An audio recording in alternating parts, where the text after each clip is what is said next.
Viral kabar yang menarasikan seorang warga negara Indonesia atau WNI bergabung menjadi tentara di Pasukan Pertahanan Israel atau IDF. Terkait kabar tersebut, Kementerian Luar Negeri buka suara. Kemenlu segera bertindak seusai WNI dikabarkan bergabung menjadi tentara Israel.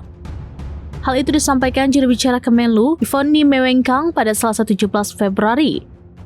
Ia mengaku belum menerima informasi terkait dugaan WNI menjadi tentara IDF.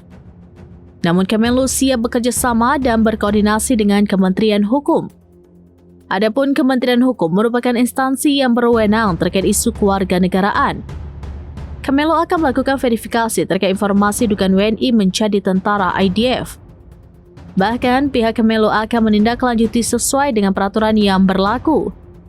Diketahui sebelumnya viral di media sosial narasi WNI bergabung menjadi tentara Israel. Klaim itu disampaikan salah satu akun X @warfareanalysis pada Minggu 15 Februari. Dalam narasinya, Indonesia masuk di antara kewarganegaraan ganda pasukan IDF. Tidak hanya Indonesia, namun ada beberapa warga negara lain yang disebut bergabung pasukan Israel. Unggahan itu disertai beberapa lembar daftar berbahasa Ibrani yang mencantumkan kewarganegaraan para tentara IDF.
Download Tribun X sekarang, menghadirkan lokal menjadi Indonesia.